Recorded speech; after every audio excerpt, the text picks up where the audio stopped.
इम्तिहान अल्लाह तबारक व तआला हज़रत इब्राहीम अलैहिस्सलातु वस्सलाम खां वरितो।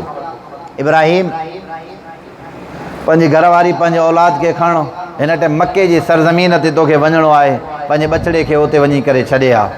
हज़रत इब्राहीम रब जे हुकुम ते लब्बैक चई करे निकितो। सफ़र कंदे कंदे कंदे जॾहिं अची कंदे पहुतो मके जा, उन टाइम मके जी कैफ़ियत छा आहे, चारों तरफ़ सिर्फ़ु जबल आहिनि। रब्बना इन्नी अस्कनतु मिन ज़ुर्रियती बिवादिन गैरि ज़ी ज़रअन इंद बैतिकल मुहर्रम। का शइ कोन्हे का, न इंसान न इंसान जो वजूद आहे। हज़रत इब्राहीम अलैहिस्सलातु वस्सलाम पाण, हज़रत इब्राहीम अलैहिस्सलातु वस्सलाम जो बछड़ो ऐं हज़रत इब्राहीम जी घरवारी, अल्लाह ताला जे हुकुम जे मुताबिक़ हज़रत इब्राहीम जॾहिं आयो, पंहिंजा बछड़ा उते छॾियूं करे जॾहिं वञे पियो, तॾहिं हज़रत हाजर हज़रत इब्राहीम जो हथु पकड़े करे चयो, इब्राहीम हिन बैबान जंगल जे अंदरि तूं असांखे छॾे करे हलियो थो वञे, छा मसइलो आहे भला? तॾहिं हज़रत इब्राहीम चयो त ॻाल्हाइण जी इजाज़त बि कान्हे का। त हज़रत हाजर सम्झी वई त शायदि रब जो हुकुम आहे। तॾहिं हज़रत हाजरा चयो, जेकॾहिं हुकुम अलाह जो आहे त पोइ इब्राहीम असांखे तुंहिंजी का बि परवाह न आहे, अलाह असांजी मदद पाण कंदो।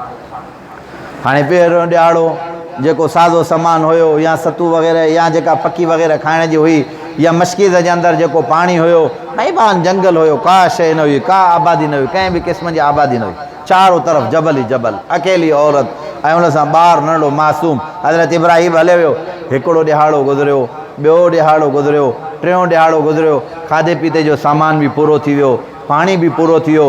हेतिरनि ॾिहाड़नि खां बाद में मासूम ॿारु जंहिंखां पंहिंजी घरवारी ऐं मुड़ुस अलाह खां दुआऊं घुरंदे उन ॿार जी दुआ घुरी, अॼु आज़माइशी आहे, जॾहिं ॾिठईं पाणी ख़तमु थी वियो आहे, मुंहिंजे बछड़े जा चप ख़ुश्क थी विया आहिनि, तॾहिं हज़रत हाजरा ॿ जबल जेके ॿिन्ही जबलनि जे विच में हेॾां हज़रत इस्माइल रखियो पियो आहे, त हज़रत हाजरा हीअं भॼी काफ़ी वक़्तु हीअं अॻिते वञे थी, भॼंदी भॼंदी को पाणी ॾिसां या को खूह वग़ैरह मूंखे नज़र अचे जितां, वरी जॾहिं वञी पहुचे भई को पाणी नज़र न पियो अचे, वरी हज़रत हाजरा खे पंहिंजे मासूम ॿारड़े जो ख़्यालु अचे पोइ ईअं न थिए को जानवर अची करे मुंहिंजे ॿार खे खणी वञे। वरी हज़रत हाजरा उतां भॼी अची करे वरी पंहिंजे मासूम ॿार वटि पहुचे बि, सफ़ा खां मरवा ताईं हज़रत हाजरा जेके चकर लॻाया न अल्लाह जी मोहबत में, रब साईं फरमायो क़यामत जी सुबुह ताईं जेके हाजी हज ते वेंदा सफ़ा ऐं मरवा जे दरमियान में जेसीं ताईं सही न कंदा उन्हनि जी इबादत क़ाबिले क़बूली न। 7 चकर जॾहिं लॻाया हज़रत हाजरा इन मोहब्बत वारे मुआमले जे अंदरि, तॾहिं हज़रत हाजरा रब साईं खां दुआ घुरी, ए मुंहिंजा अलाह, मुंहिंजो मासूम मारणो आहे जंहिंजा चप ख़ुश्क थी विया आहिनि, अलाह पीअण जे लाइ पाणी कोन्हे को, रब साईं तूं करीम आहे। पोइ हज़रत इस्माइल जॾहिं उन तड़प जे अंदरि जॾहिं रुना, नंढड़ो ॿारु हूंदो आहे जीअं हथ ऐं पेर हलाईंदो आहे, पोइ जॾहिं हज़रत इस्माइल पंहिंजा पेर उन ज़मीन जे मथां लॻाए त ख़ुदा उतां आब ज़मज़म जो चश्मो जारी फरमायो।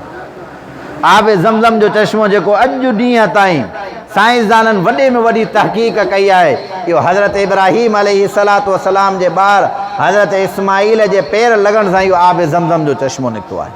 इहो ॿियो इम्तिहान हज़रत इब्राहीम अलैहिस्सलातु वस्सलाम जो, रब साईं इन इम्तिहान में बि हज़रत इब्राहीम खे छा कयो बाबा, कामयाबु कयो।